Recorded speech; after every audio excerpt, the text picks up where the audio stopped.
Pente-Creuse. Les tziganes évangéliques se sont rassemblés pour leur convention nationale à Annan, dans le département du Cher.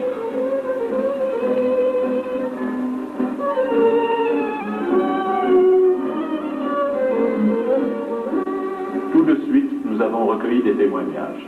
Voici M. Longuebois, que ses frères tziganes appellent Guigui. C'était terrible. Un soir, j'étais pris par la difficulté de l'argent, et je savais où il y avait de l'argent, et j'avais décidé d'aller chercher cet argent, vous voyez, je m'étais armé et tout, et j'ai dit si la femme bouge, ben tant pis, s'il faut lui mettre une balle dans la tête, je le ferai. Alors, il y avait un homme qu'on appelle Garçon Loré, qui était un ancien chef de gang, qui était un homme de Dieu remarquable, qui est pasteur à Clichy, et que souvent j'allais le voir parce qu'il reconfortait ma vie, vous voyez, il me parlait, il me disait, fiston, il dit, tu sais bien, il dit, un jour tu vas te faire prendre, ou tu vas te faire tuer. Je savais que c'était la vérité, mais je ne voulais pas admettre la vérité, parce que je ne voulais pas de Dieu. Et vous voyez, c'est un soir à 2 heures du matin, j'avais décidé à les voler, cette femme. J'ai parlé avec Dieu. J'ai parlé avec Dieu, mais vraiment de tout mon cœur. J'ai dit, voilà, on dit que tu es le Créateur, on dit que tu as tout fait, le ciel, les oiseaux, les montagnes, la mer, on dit que tu as tout créé. On dit que tu as même guéri des malades, que tu as donné la vue aux aveugles, que tu as fait parler ceux qui étaient muets, fait entendre les sourds, tu as même ressuscité des morts. Alors, qu'est-ce que c'est pour toi si tu es cet homme remarquable, qu'est-ce que c'est pour toi de m'empêcher d'aller voler? Et je ne sais pas ce qui s'est passé, ça s'est passé dans ma vie, je ne peux pas l'expliquer. À 35 ans, j'ai tombé à genoux dans la chambre et j'ai commencé à pleurer comme un enfant. Alors j'avais compris que Dieu avait frappé le grand coup à la porte, il me prenait sous son aile et je devenais son enfant. Et là, j'avais compris que Jésus est devenu mon ami, mais mon vrai copain. Alors j'ai fait la paix avec Dieu, j'avais plus envie d'aller voler. Je me suis couché et j'ai prié toute la nuit. Le lendemain, j'ai abandonné tout le monde, j'ai pris ma voiture, j'ai fait chercher ma femme. Et ma femme, elle était dans une assemblée à Lens, où il y avait là, bien sûr, des gens qui priaient pour moi. Il y avait le pasteur Gitnard qui m'a dit, c'est pour ce grand garçon qu'on prie depuis 6 mois. J'ai dit, oui, monsieur, c'est pour moi.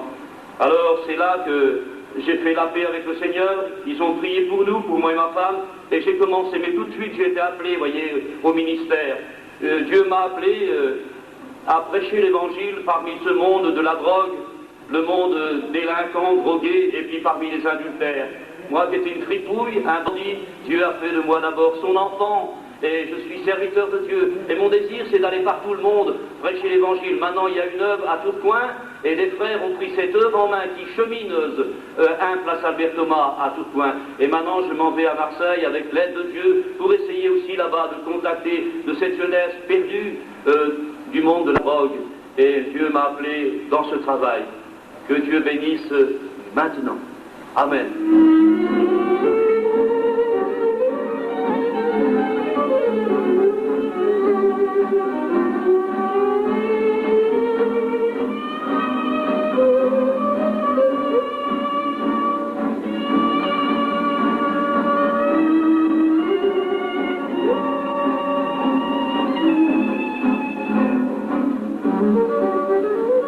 Monsieur le pasteur de Cossack, vous n'appartenez pas au peuple tzigane, vous n'êtes pas gitan. Comment se fait-il que vous vous trouviez engagé dans cette œuvre de la mission? Eh bien, je suis breton et lorsque j'étais en Bretagne prêchant l'évangile à Brest, je vis arriver toute une troupe de tziganes à l'église. Et ils étaient fort inquiets, car aucune communauté ne voulait les recevoir, en raison du fait qu'ils n'étaient pas mariés selon les lois françaises. Je pris donc rendez-vous dans la caravane pour le lendemain, et l'un d'entre eux me dit, voilà ce que j'ai décidé. Puisqu'aucune église ne veut me recevoir, je vais descendre dans une rivière avec ma femme, je mettrai la Bible sur l'herbe, je baptiserai ma femme, et ma femme me baptisera. Comme ça, je serai en règle avec la parole du Christ qui a dit, celui qui croira et qui sera baptisé sera sauvé. Quand j'entendis ces paroles, je fus profondément touché. Je les ai invités donc à venir à l'église à une réunion de prière, et ce soir-là, le Saint-Esprit descendit sur eux comme lors de la Pentecôte, ils furent remplis d'Esprit Saint, se mirent à parler en d'autres langues, c'était quelque chose d'extraordinaire. Et quelques jours après, j'avais le privilège de les baptiser dans la mer. Et voilà comment je me suis trouvé engagé avec eux, ayant pris la décision de m'occuper de ce peuple qui, au fond, était rejeté parce que ses coutumes étaient différentes des nôtres, tout simplement. À partir de ce moment, l'évangile se propagea rapidement parmi ce peuple. Mais un problème se posait. Sur les routes, ils n'avaient pas de conducteur spirituel. C'est alors que, suivant les indications de la parole de Dieu, j'établis des anciens, des conducteurs spirituels, des conducteurs de groupe, pour mettre de l'ordre dans les réunions de prière, dans les cultes. Et c'est ainsi que sont nés les premiers prédicateurs tziganes, qui aujourd'hui sont assez nombreux, 600 en Europe, je crois. Monsieur le Gossec, comment le mouvement s'est-il propagé alors? Alors, dès le début, la première tribu qui fut atteinte est celle qu'on appelle les Manouches. Liées entre familles, le réveil s'est propagé à la fois dans la région de Bordeaux, de Paris et d'ailleurs. Puis, ça s'est étendu à d'autres tribus, les Gitanos, qui vivent dans le sud de la France. Puis aux Roms, qui sont aussi plus particulièrement dans la région de Paris. De là, le réveil s'est étendu au-delà des frontières, car, liés entre eux, ils rendaient témoignage les uns aux autres de famille en famille. Au départ, nous les avons aidés. Comme je vous l'ai dit, les circonstances ont fait que j'ai été pris de compassion de ce peuple qui se trouvait abandonné par les églises. Et ensuite, les églises les ont bien accueillis. Mais c'est au milieu de tziganes, dans le milieu tzigane, que le réveil s'est propagé par des prédicateurs tziganes, par des hommes qui se levaient du milieu d'eux et que nous formions dans ce but en les instruisant dans la parole de Dieu, en leur apprenant à mieux connaître la Bible pour l'enseigner à leur peuple. De sorte que ces prédicateurs ont éprouvé également le besoin d'aller porter l'évangile au-delà des frontières vers leur peuple répandu dans le monde, aussi bien en Espagne que dans d'autres pays, jusqu'aux États-Unis, jusqu'en Amérique du Sud et jusqu'en Inde. Monsieur Déméter Antoine, en langue tzigane, on vous appelle Nono. Non, c'est ça. Et vous êtes Rome. Rome, j'appartiens au groupe Rome. Et quelle est votre responsabilité? Ma responsabilité est que je suis prédicateur et que j'appartiens à la mission tzigane. Étant prédicateur de la mission tzigane, je me trouve des fois dans l'obligation d'aller dans presque beaucoup de pays pour prêcher l'évangile vers notre peuple tzigane. Parce que notre peuple tzigane, il y en a dans le monde entier. J'ai fait pas mal de pays où j'ai rencontré notre peuple qui sont très nombreux, par exemple en Grèce, en Yougoslavie, j'étais en Roumanie aussi, je suis allé en Italie, en Espagne, Belgique, dans presque tous les pays, en Amérique, c'est-à-dire les États-Unis, et dans beaucoup de pays, le peuple tzigane ne connaît pas Dieu du profond de leur cœur. Ils connaissent Dieu de la langue, mais ils ne connaissent pas Dieu profondément. Alors quand on leur a parlé de Jésus-Christ, du sacrifice de Jésus, ils ont compris qu'ils étaient ignorants. Alors maintenant ils acceptent de Dieu dans leur cœur et ils veulent venir à l'évangile. Ils veulent accepter Dieu comme leur sauveur. Et ils me demandent de revenir les voir, de pouvoir ouvrir des églises là-bas dans leur pays. Nous l'avons fait dans plusieurs pays déjà, mais nous ne pouvons pas faire tout. Nous ne sommes pas assez puissants et nous n'avons pas tout ce qu'il faut pour le faire. Mais avec la grâce de Dieu, nous pensons de pouvoir arriver à contacter notre peuple tzigane avant la venue de Jésus-Christ. Monsieur Charpentier. On le retrouve un petit peu dans le monde entier. Aussi bien en Belgique qu'en France, il y en a partout. Et justement, par là-bas aussi, le mouvement tzigane s'étend, auquel il y a nombreux gitans qui se sont convertis aussi au Seigneur. Et maintenant, nous comptons en Belgique aussi une moyenne d'une quinzaine. Maintenant à Bruxelles et en toute la Belgique en tout, il y en a une centaine qui se sont fait baptiser par immersion.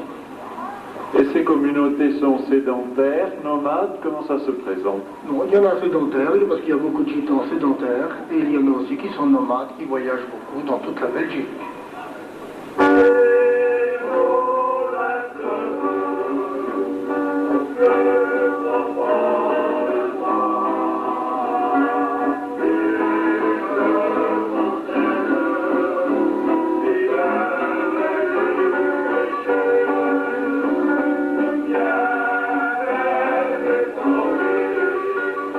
Cette année, un rassemblement de la jeunesse tzigane a précédé la convention. Je vais à la convention. Ceci est devenu langage courant chez les tziganes évangéliques. C'est la réunion de tous les croyants pour prier, chanter, écouter ensemble la parole de Dieu. Dès le début du réveil spirituel, qui en France touche près d'un tiers de ce peuple en marche, la convention est née comme un besoin, une rencontre indispensable. Sans cesse en voyage, dispersées, les familles éprouvaient la nécessité de se retrouver en une halte.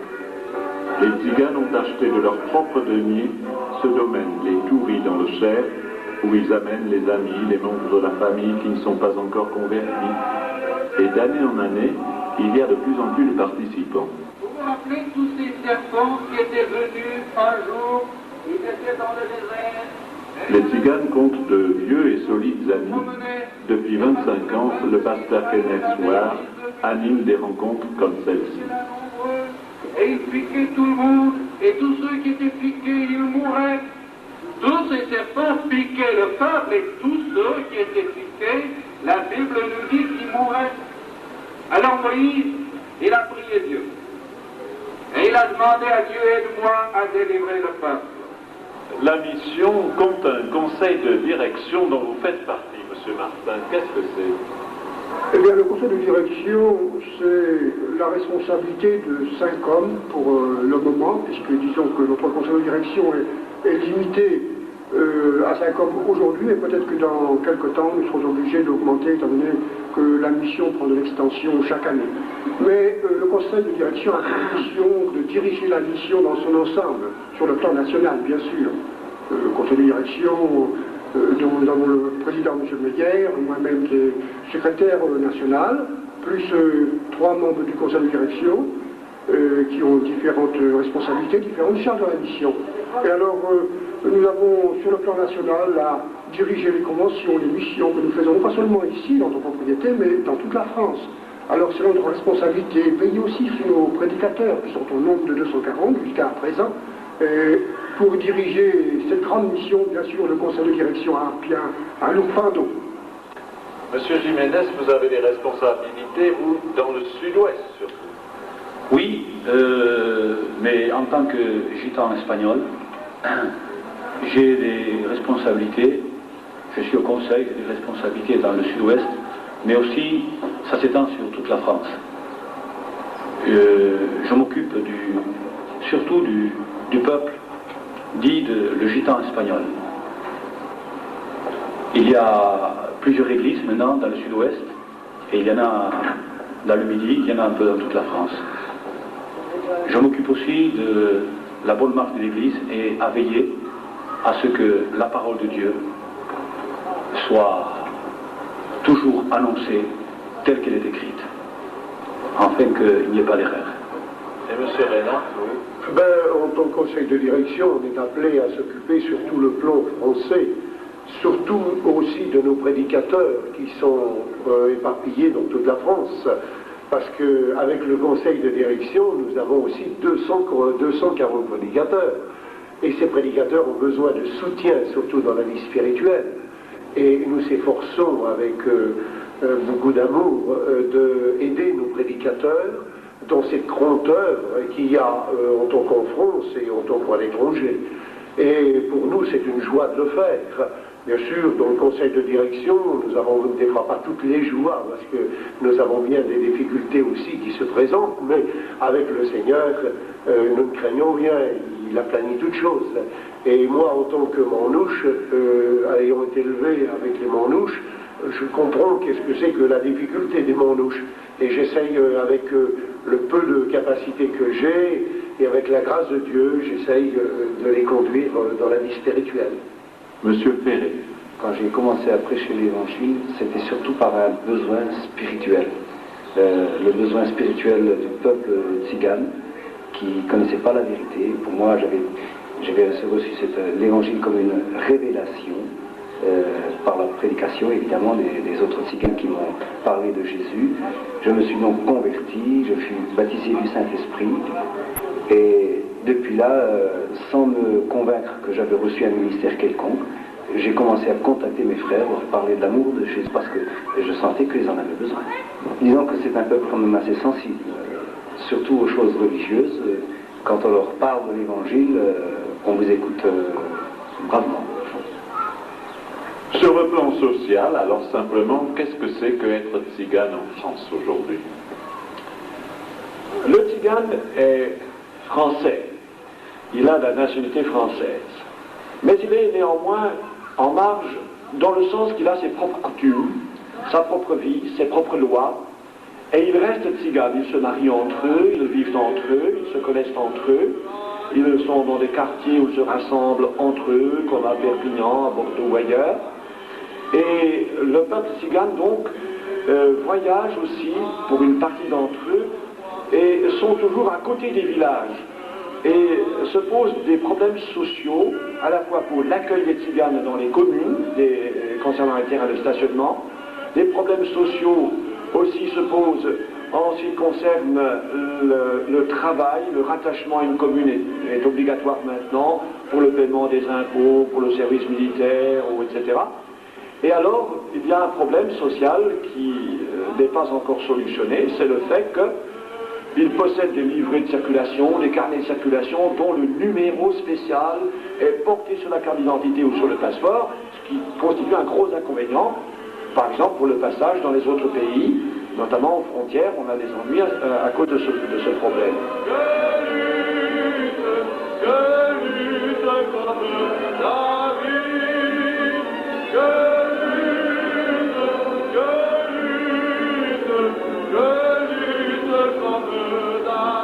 Il y a encore des problèmes à solutionner. Espérons que dans notre pays français, eh bien, le gouvernement se penchera sur ces problèmes. Et nous comptons aussi sur l'aide de la Fédération protestante pour nous apporter un concours favorable en vue de solutionner ces problèmes. À toi la gloire,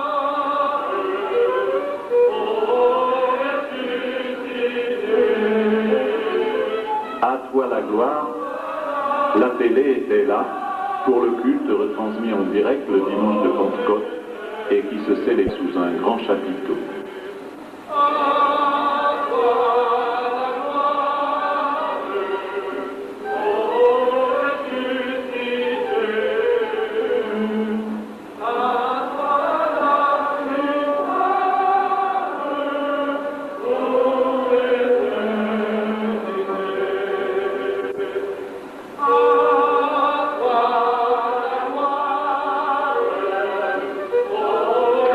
Monsieur Richer, vous êtes instituteur chrétien. Quel est votre travail?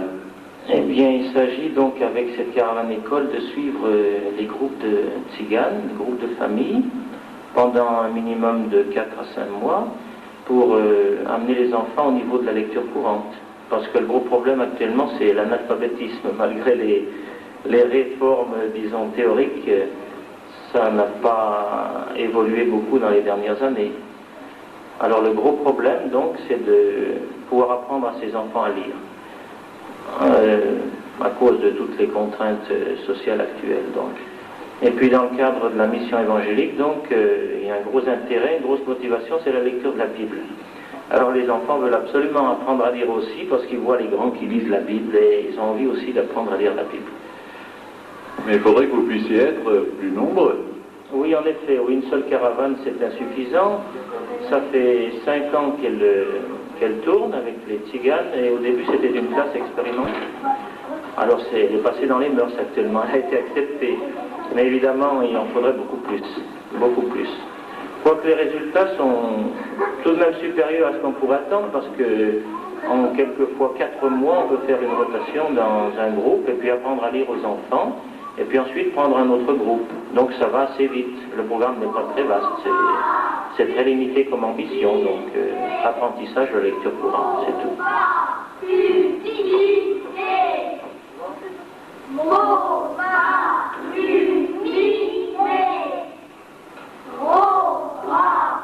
Monsieur Lagrenet, vous êtes prédicateur. Comment est-ce que vous êtes venu à l'Évangile et à la mission? Eh bien, pour moi, il y a de cela environ 18 ans que j'ai écouté l'Évangile pour la première fois. Cela se passait à Rennes, sur un grand chapiteau, comme vous pouvez le constater ici sur le terrain. Et là, j'ai écouté l'Évangile dans sa simplicité, dans sa vérité, conforme à la parole de Dieu. Et j'ai accepté le Christ comme mon sauveur. Ce fut une simplicité pour moi que de comprendre le message de l'Évangile, car la Bible nous dit que la foi vient de ce qu'on entend, et ce qu'on entend vient de la parole de Dieu. Alors j'ai cru dans ce message merveilleux, ce message immuable, et j'ai accepté le Christ dans ma vie. Et je peux dire que depuis ce jour, ma vie a été totalement changée. Et quelques temps après, le ministère m'a été accordé par la grâce de Dieu, parce que le ministère, qu'on le veuille ou non, est accordé par la grâce de Dieu seulement. Et mon but en tant que prédicateur de la mission, c'est d'essayer de proclamer, d'apporter aux autres, aux gitans et aussi aux non-gitans, la belle évangile que j'ai connue. Pendant qu'ils étaient en chemin, un homme lui dit, « Seigneur, je te suivrai partout où tu iras. » Jésus lui répondit, « Les renards ont des tanières, et les oiseaux du ciel ont des nids, mais le Fils de l'homme n'a pas où reposer sa tête. » Il dit à un autre, « Suis-moi. » Et répondit, « Seigneur, permets-moi d'abord d'aller ensevelir mon Père. » Mais Jésus lui dit, « Laisse les morts ensevelir leurs morts, et toi, va annoncer le royaume de Dieu. » Et l'autre dit, « Je te suivrai, Seigneur, mais permets-moi d'aller d'abord prendre congé de ceux de ma maison. » Jésus lui répondit, « Quiconque met la main à la charrue et regarde en arrière n'est pas propre au royaume de Dieu. »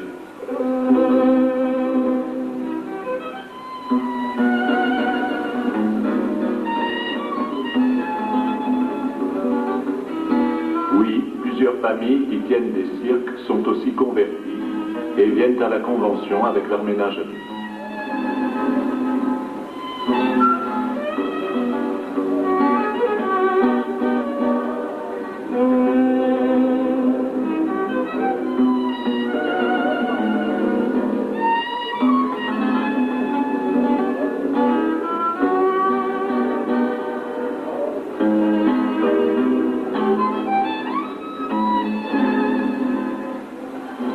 Georges Meyer, dit Jimmy, vous êtes président national de la mission évangélique tzigane en France.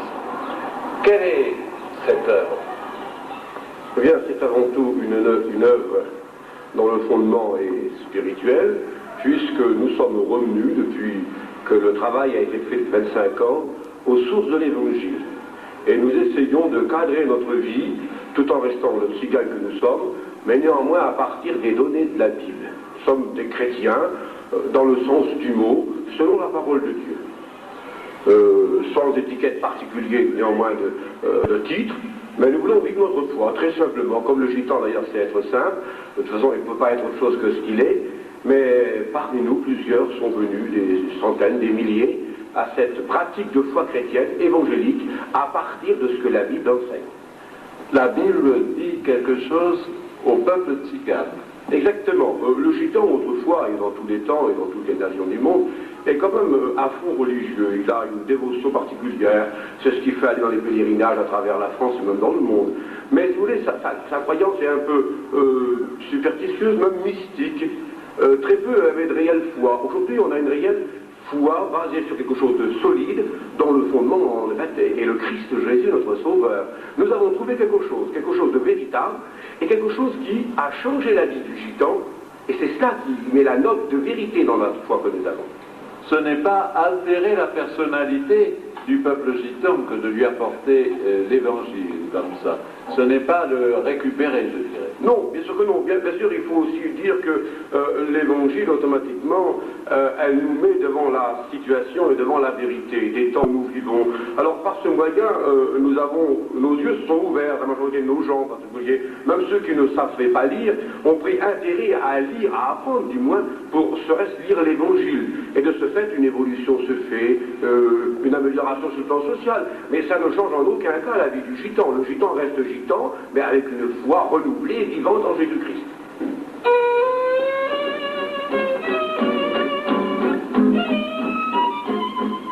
La musique des tziganes, elle est devenue un lieu commun, alors que ce peuple continue d'être méconnu, suspecté, brimé, avant que peut-être on essaye de le réduire, de l'intégrer, de neutraliser l'extraordinaire ferment de liberté qu'il transporte avec lui. Craignons-nous nous les sédentaires nantis, que des tziganes nous ne cherchions qu'à conserver leur musique en refusant et détruisant leur âme.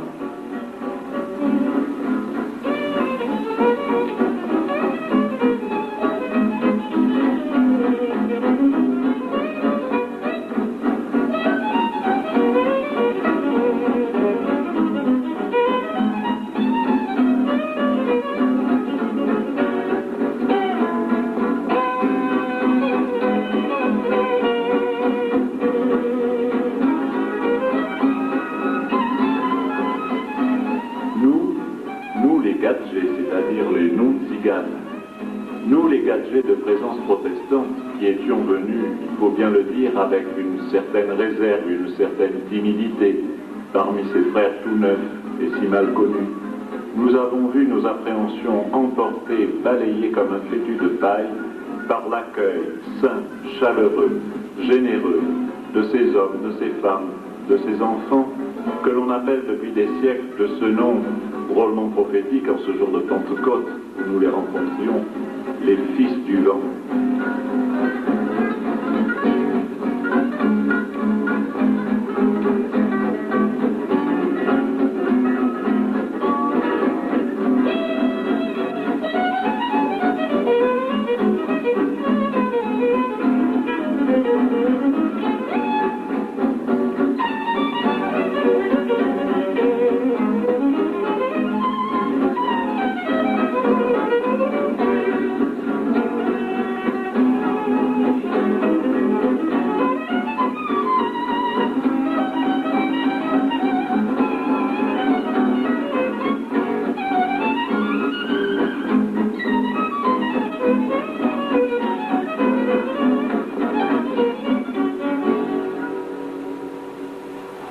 Pourquoi est-ce que la mission évangélique tzigane a-t-elle demandé à être rattachée à la Fédération protestante de France?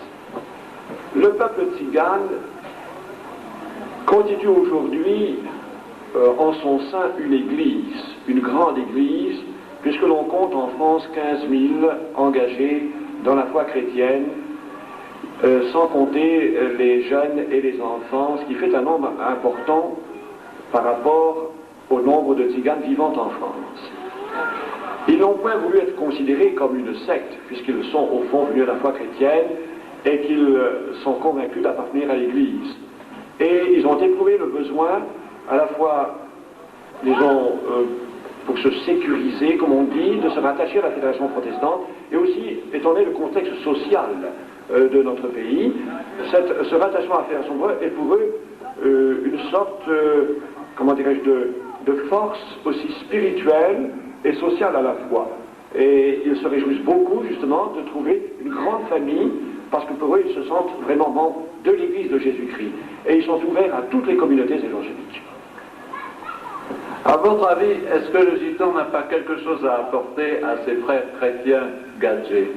Eh bien, je dois le dire en toute humilité, mais pourtant en vérité, si, je crois qu'il peut beaucoup recevoir, c'est vrai, mais il peut aussi apporter, il peut apporter sa foi véritable, sa croyance en Dieu. Le gitan ne se complique pas trop l'existence, Dieu l'a dit, c'est donc officiel, l'Écriture le cite, il faut le croire. Et de ce fait, des miracles ont eu lieu, des transformations de vie. Et cette foi du gitan, elle se communique rapidement. La preuve, c'est que des dizaines de non-gitans sont venus à la connaissance de l'Évangile par notre intermédiaire. Nous n'avons pas apporté une idée théologique, une connaissance plus grande que les autres, mais une foi tout simplement qui se vit et qui change l'homme. Et voilà ce que le gitan a apporté tout simplement. Chantons tous, Alléluia.